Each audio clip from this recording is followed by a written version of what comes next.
Merci de nous rejoindre sur Anas 24 et bienvenue dans cette édition d'information. Le président du Conseil militaire de transition, le général d'armée Mamadou Idriss Déby Itno, a reçu ce 4 février 2022 la délégation gouvernementale dépêchée à Abéché dans la province du Wadaye. À sa sortie, le chef de la délégation, le ministre de la Sécurité publique et de l'immigration, Souleymane Abaka Adam, a fait compte rendu au président du Conseil militaire de transition. On fait le point avec nos confrères de la Téléchat. La première phase qui consiste à la stabilisation et la sécurisation de la ville de Béché ainsi que ses environnants. La deuxième phase qui consiste aussi à faire la réconciliation des communautés ainsi que l'ensemble des gens qui vivent dans le Darwadaye. Ces accords de non-agression et de cohabitation pacifique que les gens ont signés permettront maintenant aux différentes communautés de vivre dans la paix et dans la tranquillité. Nous avons une nouveauté dans ces signatures des accords, c'est l'engagement de non-agression et de cohabitation pacifique entre les différentes communautés. Et ce n'est pas la première fois que cet engagement est signé. Ça a été signé il y a plus de 9 mois dans la région de Salamat entre les deux communautés et depuis 9 mois nous n'avons jamais entendu de conflits intercommunautaires ou d'autres conflits dans la région de Salamat. C'est le même engagement qu'aujourd'hui les différentes communautés wadayennes et arabes ont signé ainsi que les autres communautés vivantes dans cette région. Ces engagements donneront chacun ses responsabilités. 2, ça rassure aussi la sécurité. 3, c'est un engagement qu'il signe devant l'État parce que l'engagement stipule il y a le ministère de la Sécurité, de l'administration et de la justice. Donc on les responsabilise chacun dans leur zone de responsabilité et nous espérons qu'avec ces engagements signés, la paix reviendra dans cette région et plus jamais aussi ces conflits sanglants qui endeuillent des familles inutilement. Le président du Conseil militaire de transition, le président de la République, chef de l'État, le général Mamadou Idriss Déby Itno, a également reçu ce 14 février 2022 le leader du mouvement national pour le salut du peuple d'Ibrahima Assala Hamdallah. Suivez le reportage de nos confrères de la Téléchat. Après BRIC, la réconciliation nationale au Tchad est en train de s'élever et avec elle se renforce l'union de tous les fils du pays. Djibril Assali Hamdallah en est une nouvelle illustration. Revenu au pays à la faveur de la politique de la main tendue prônée par le président du Conseil militaire de transition, général Mamadou Idriss Déby Itno, l'ex-exilé et leader du mouvement national pour le salut du peuple marque son adhésion au processus mené par le Conseil militaire de transition. Il a saisi cette rencontre avec le chef de l'État pour le remercier et lui parler de ses convictions. J'ai exposé les raisons pour lesquelles je suis rentré et donc pour apporter ma contribution dans le cadre du pré-dialogue de Doha et en même temps dans le cadre du dialogue. Je me sens bien, je me sens parfaitement bien. J'ai retrouvé les miens, les amis et les parents. Donc c'est une bonne chose parce que le fait de rester en exil, c'est pas du tout c'est pas facile. Donc le retour, c'est une très bonne chose sur tous les plans. Je lance un appel afin qu'ils puissent aussi regagner le pays et d'apporter leur contribution dans le cadre de la reconstruction du pays et dans le cadre du processus démocratique qui est enclenché.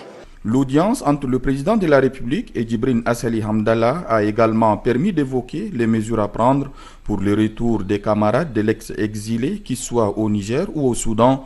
Le mouvement qui sera dissous à l'issue du dialogue, informe-t-il, va se muer en un parti politique.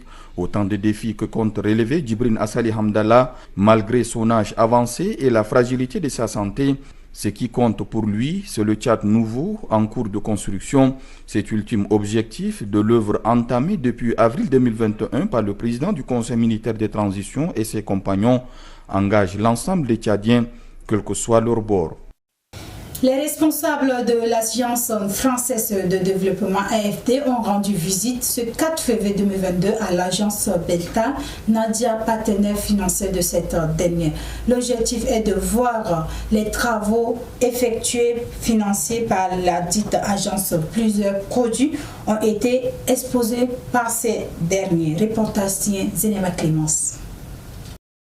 Cette visite des responsables de l'Agence française de développement à la maison de la petite entreprise a permis de voir les travaux effectués par les entrepreneurs dans différents domaines, financés par la dite agence en collaboration avec l'association Beta Nadia dans la formation de ces derniers.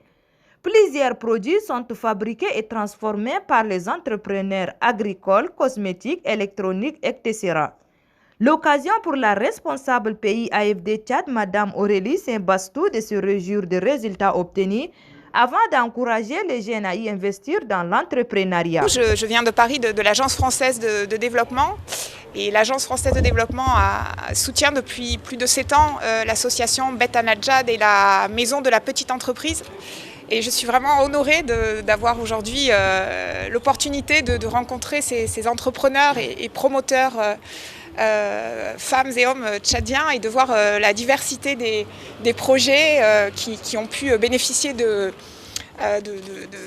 formations et des financements de Beta Nadia qu'on va continuer encore à soutenir dans peut-être d'autres secteurs plus innovants et puis également de pouvoir offrir les services en province et pas uniquement pour que d'autres entrepreneurs et promoteurs et promotrices dans d'autres provinces au Tchad puissent également être accompagnés. Je trouve ça très émouvant de voir ces jeunes femmes et jeunes hommes qui ont pu partir d'une idée et pouvoir réussir à la commercialisation de leurs produits et de leurs services dans les produits de beauté, les produits alimentaires, l'impression 3D, on est très heureux. Le président de l'association Beta Nadia, Ousmane Hamidou, a expliqué les travaux que fait son institution dans la formation.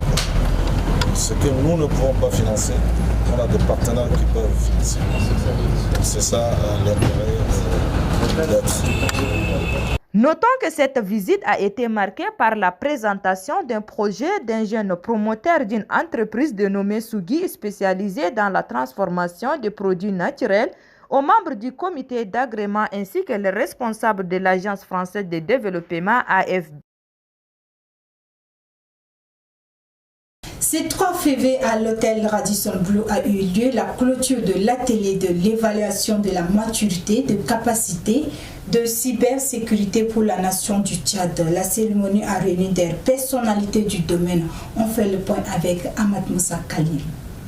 Cet atelier sur l'évaluation du modèle de maturité de la capacité de cybersécurité pour les nations qui a duré 2 jours permettra aux internautes d'une manière générale de rester connectés pour le travail, les transactions bancaires, les loisirs, les affaires, les nouvelles et pour les contacts avec ses proches, ce qui est devenu une nécessité pour les Tchadiens et partout dans le monde entier. De ces assises, il en ressort des synthèses, des travaux ainsi que des brillantes motions de recommandation adressées au président du Conseil militaire de transition, président de la République, chef de l'État, le général Mohamed Idriss Déby Itno. Nous sommes arrivés après 3 jours d'intenses travaux à la fin de l'évaluation de capacité de cybersécurité pour le Tchad. Et au cours de ces travaux, moi j'en ai assisté et j'ai constaté en tout cas l'engouement, le dynamisme, l'engagement de tout un chacun, parce que tous les participants, que ce soit au niveau universitaire, professionnel de TIC, que ce soit les étudiants, les banquiers, les administrateurs, ils ont apporté leur contribution pour que vraiment nous puissions avoir les données nécessaires. Et là, je vous remercie parce que vous avez fait un travail énorme. Il faut savoir que l'ANSSIS a pour mission la protection des données à caractère personnel, sécuriser les transactions électroniques, mais aussi la cybersécurité et de la lutte contre la cybercriminalité. C'est sur ce élément que refermons cette édition d'information. Mesdames et messieurs, merci de l'avoir suivi. Très bonne suite de programme sur Alliance 24 et à bientôt. Au revoir.